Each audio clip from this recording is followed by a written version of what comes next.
Dr. Erby, thank you so much for coming on Those Who Give a Damn podcast. I am extremely excited to have you here this afternoon to really talk through some historical context and then really tied into what we're dealing with today. What really drew me to you is your research around Mamie Till Mobley. As a scholar and researcher, you have spent a lot of time researching Mamie Till Mobley, not just her grieving process, but her activist career, her being an educator, right? What first drew you to the story of Mamie Till Mobley, and how has your perspective evolved over time? Absolutely. So, I remember hearing about the story of Emmett Till as a child.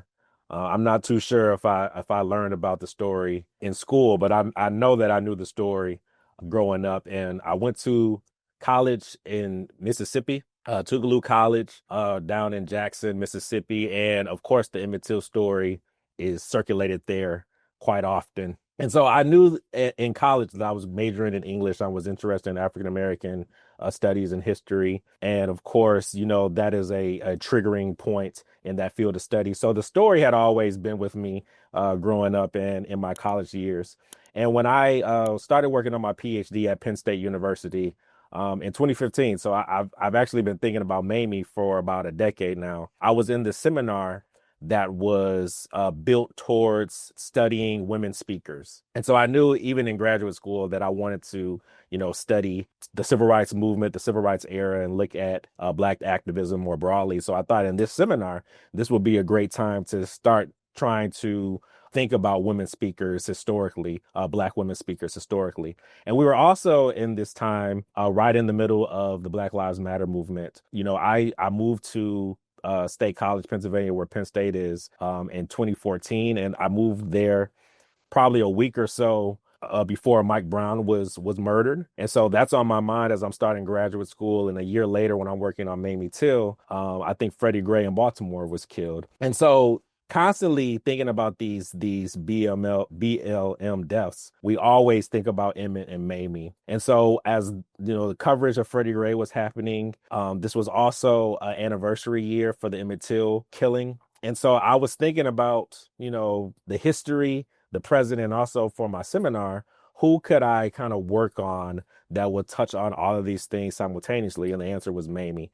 And so I've really been thinking about her as a speaker and thinking of, the great thing that she did for her son in the casket. And for me, it was a recovery project. We knew about the casket, we knew about her son. But when I looked it up, I saw that she, passed away in 2003. And so for me, I'm thinking, well, what was this woman doing, from the time Emmett Till was killed up until her own death? Because all I knew at that time really was the great thing that she did with her son's casket. And so that's really where it started for me, really thinking about, the present moment that we were in with the Black Lives Matter movement and how we need to always think about the past and what the past can teach us about the future. And just thinking of her as a strong presence and voice during the civil rights movement, made me want to learn more about her. Absolutely.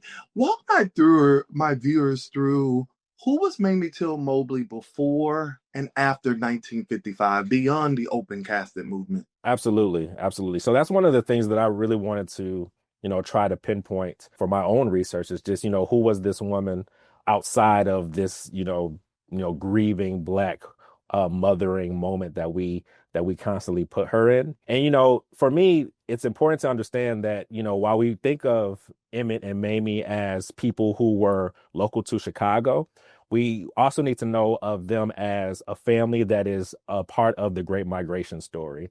And so, Mamie Till Mobley was born in Mississippi, and her family migrated to the Chicago area when she was about 2 years old.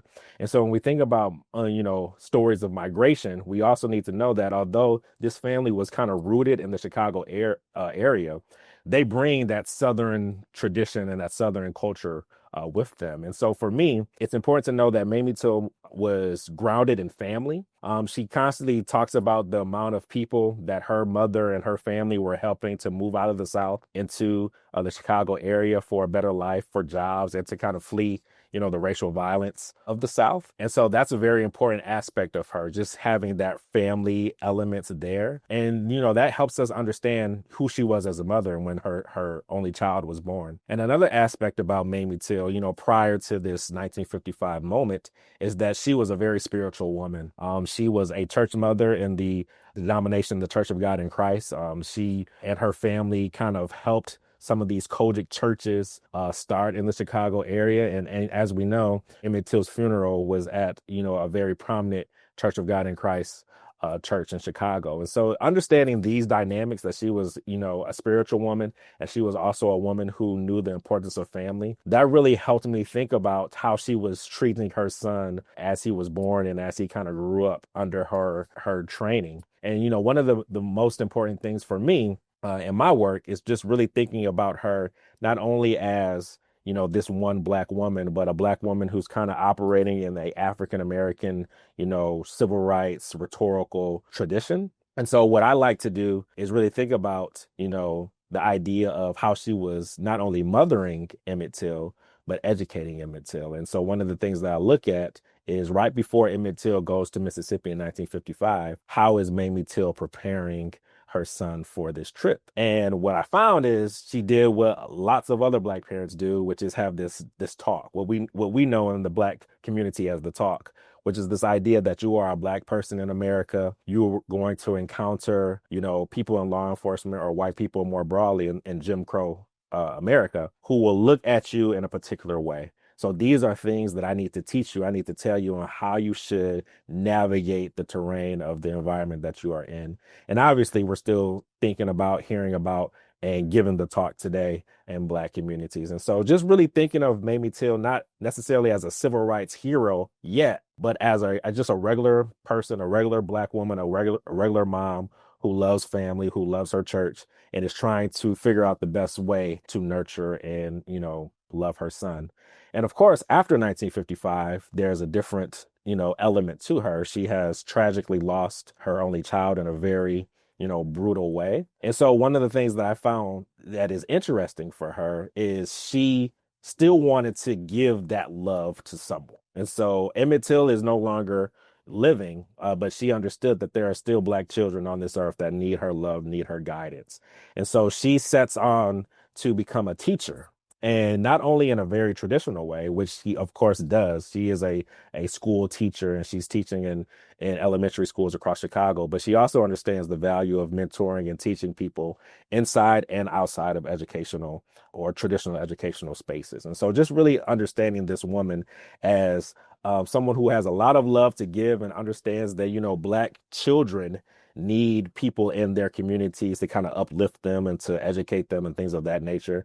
I think she really took it upon herself to do that work. And obviously, the most important thing after 1955 is she wanted, of course, for us to remember who her son was. And so she really took it upon herself to make sure that we keep Emmett Till's name alive. And here we are, 70 years later, we still know who she is. We still know who her son was. And, the types of things that we can do to uplift their memories, I think was something that was definitely on her mind. And she made sure that she did everything in her power to, keep their legacies alive. Absolutely. One of the other things that I find interesting is that I really want you to kind of tie the connection here of Mamie Till Mobley is like many of us. We have lived experiences and lenses in which we've experienced the world.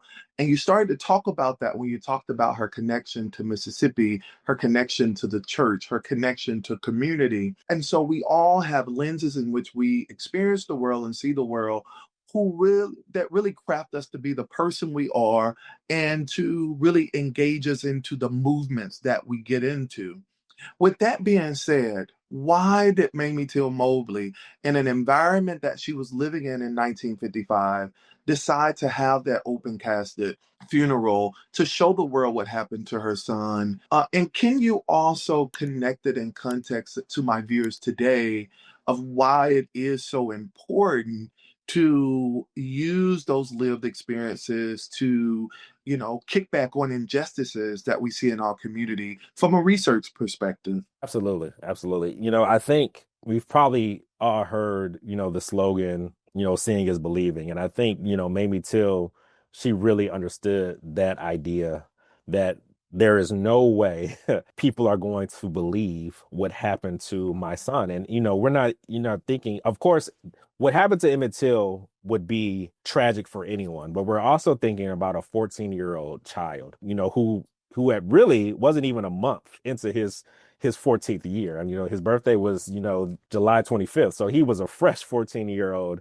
And so I think she really wanted to show that white supremacy and racial violence did this to a child. And, you won't understand if I tell you, you have to see it. And I think, one of the things that made her decision for me a brilliant decision is not only did she have, the corpse viewable in the casket, but she also, taped pictures of Emmett in that casket. So we could also see, who he looked like prior to going to Mississippi. And we see that the picture that most people see of Emmett Till with his fedora hat on and his Sunday best, nice shirt and tie.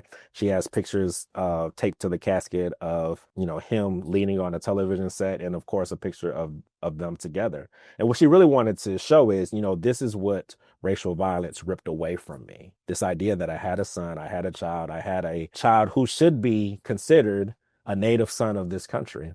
And this is what, other, citizens did to him. And so she was really intentional of how she wanted us to view this moment, not just, the corpse of a lynching victim, but also the life that he had and who he was before. Because so often we forget, we forget about the lives that folks lived prior to their deaths. And even to today, we remember them for how they were tragically killed or murdered, and not the fullness of their lives before. And so Mamie was really intentional on not only showing what happened to him, but also making sure that we understood who he was, that he came from a loving family, he had a loving mother, and he had a good life prior to going down to Mississippi and, being racially profiled and things of that nature. And I also think that for her, what is important with this media aspect is you're going to have to use the available means, under your disposal. And so for Mamie, she understood that the casket is my opportunity. Having the Black press come in and having, these Black photographers come in and capture this moment. This is my opportunity. And for a Black woman living in 1955, where, the press consists of newspapers and photography, that is her way to get the word out about what happened. And so she's using those available means of persuasion at the time for her use. And we see the same thing today, I think, with technology and the means that we have available to us, which now come in the form of, cell phones and things of that nature. But, one of the things that I constantly think about is like this lineage of Black women activists who are using these means at their, disposal to get the word across about what is happening in our communities in terms of racial violence. I first think about, Ida B. Wells, who is known as, this Black woman who was, a crusader against lynching. And what is she? She's a journalist. She's documenting these lynchings and making sure that they are published and printed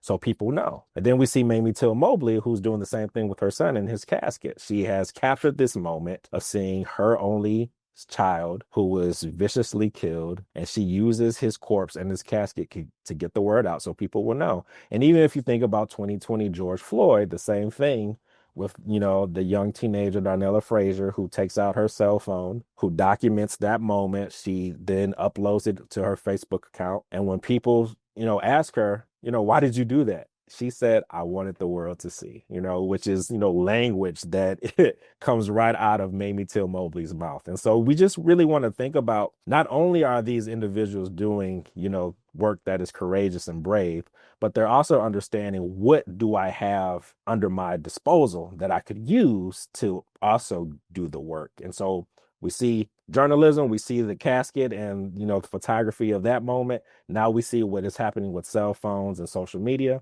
And it's really this idea of how are people mobilizing others and using technology to get the word out, to spread awareness, and to, speak truth to power, so to speak. Absolutely. One of the other things I want to talk to you about is, how do we ensure in our community, as a Black community, that we celebrate these brave women voices? And I'll give you an example.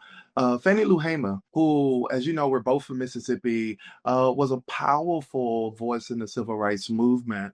Yep. And we see so much research centered around her now, so many different honors. She received the Presidential Medal of Freedom before Joe Biden left office.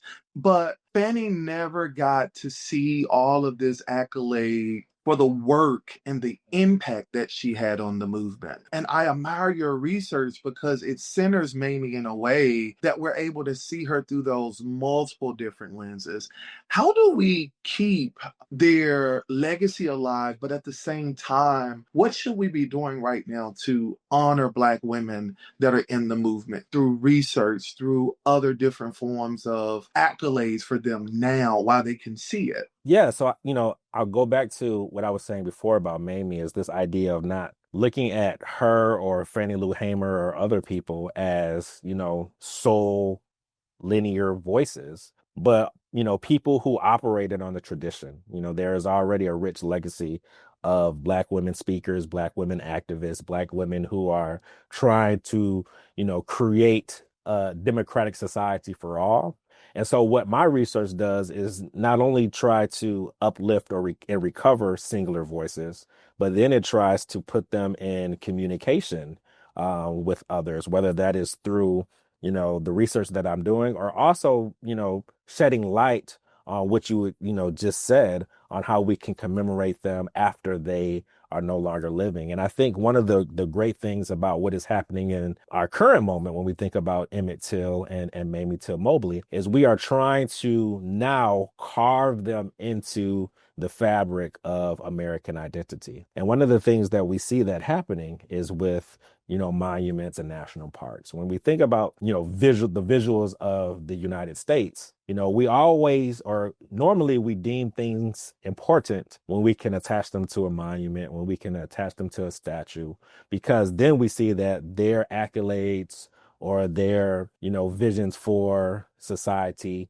are set in stone. And I love right now that we are in this moment when we're trying to do this for, the civil rights era, for people like Fannie Lou Hamer, who has, a monument down in the Mississippi Delta. And now we're seeing, work being done to commemorate Mamie and Emmett Till in that way as well. And so, recently, President Joe Biden just, deemed the Mamie Till and Emmett Till monument. And so when we think about Robert's Temple Church of God in Christ in Chicago. And we think about, Graybull Landing in the Mississippi Delta or the county courthouse in the Mississippi Delta as these pivotal sites where the Emmett Till story comes alive. I think it's really important because what that does is it not only shows that this story is central to understanding the story of America, but it also gives us another way of learning and educating ourselves about this history and the story. One of the things that is important for me as an educator, and as I have done research on Mamie, is it was important for her as an educator, is finding different ways to educate people and to motivate them and to inspire them to learn. And some of these things don't always happen in textbooks or in school curriculum. Some of these things happen outside of the classroom building. And I think places like these monuments now, and these national parks now, they just open dialogue and open us up to different ways of learning and educating ourselves. And one of the other things that I will say along with that is, unfortunately, we still live in a very, racial and segregated society. And so even when we do have like when we are inspired to do these things to commemorate and to celebrate people, like with monuments or with commemorative signs, people still want to, show who they are. And so the Emmett Till signs that go up to kind of tell the story, many of these signs are vandalized. They're riddled with bullets. And so it took a great effort for, someone to say, we have to make a bulletproof sign. And so now there is, fortunately and unfortunately, depending on how you look at it, there is a bulletproof sign down in the Mississippi Delta that shows and tells the story of when Emmett Till's body was pulled from the Tallahatchie River. But on the flip side of that, there are people who are saying, what could we do to kind of capture this moment and not have the worry of someone vandalizing a sign. So now there's an Emmett Till app, and it's constantly being worked on that tells the story, gives you the people, gives you the places, gives you, essential information on Mamie Till and Emmett Till and their family and the people who were kind of rallying for them. There's a digital app. And I think this is another great way in terms of educating the masses and also making it so that people in the current age and our current, time period can access information in a way that is, equitable and fair. And so these are just some things that are constantly happening, not only with the Emmett Till and Mamie story, but across, Black history more broadly, where people are saying these are stories and histories that need to be preserved and told. And we have to think creatively on how we can tell them and get them into, the hands of, of people. Absolutely. Absolutely. And I think your work is so important. And it is so amazing as we're getting ready to go into August 28th, right? The anniversary of the death of Emmett Till. I thought it was so needed for us to have this conversation, to curate, the conversation around Mamie and the reason why we're still talking about Emmett Till to this day. What was so amazing ahead of this podcast, I started to poll, like Gen Zs to really ask them about different civil rights icons that they knew. And every single one of them, they knew who Emmett Till was. A lot of them didn't know Mamie Till Mobley. But they knew who Emmett Till was and they knew the story of Emmett Till, right? And so I thought this conversation was so needed ahead of August 28th to really keep Mamie's legacy and the conversation around the woman behind Emmett Till in the movement. And to your point earlier, the woman who educated Emmett to be who he was in the short time frame that he had on this earth. So as we kind of close out, before I go into the complete the sentence segment, I want to give you the floor, Doc, to really talk from your heart about Mamie Till Mobley and what you want people to know ahead of August 28th, which was the August 28th, 1955, which was the assassination of Emmett Till, right? The killing of Emmett. What do you want people to know ahead of that in August as we start to reflect his legacy? Yeah, so August 28th, of course, is when Emmett Till was tragically killed, 1955. But August 28th of 1963 is also a very important day in civil rights history, and of course, that is the March on Washington, where most people know that Martin Luther King Jr. delivered, "I Have a Dream," and I bring that up because Emmett Till's death and civil rights activism are connected. When you think about many of the civil rights activists who are engaging in activism in the 1960s, if you talk to them, if read interviews that they completed, they will say, "When I learned about Emmett Till, I realized that that could have been me. That could have been my sister. That could have been my cousin. And that made me upset. And it made me want to create change." And we're talking about 12, 14, 16-year olds. And then in the upcoming years, they're starting to, enter into college. They're starting to, gain community with other like-minded folks. And then they start to, say, we need to rally together and create change. But many of them understood that that death of the 14-year-old from Chicago is really what kind of started their desire to pursue change. And when we get to August 28th, 1963, Martin Luther King Jr. is giving this speech. There is a previous iteration of the "I Have a Dream" speech that Martin Luther King Jr. delivered, in which he talks about Emmett Till. And he's talking about Emmett Till in other speeches that he's given in the civil rights era.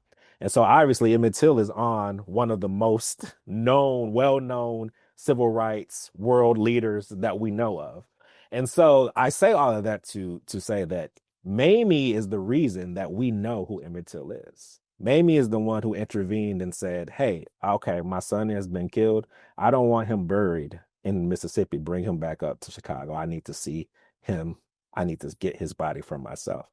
If she doesn't intervene and do all of these things, the local, law enforcement in Mississippi wanted to quickly bury Emmett. make sure no one ever knew what happened, and keep it moving. And so Mamie is the reason that we know Emmett.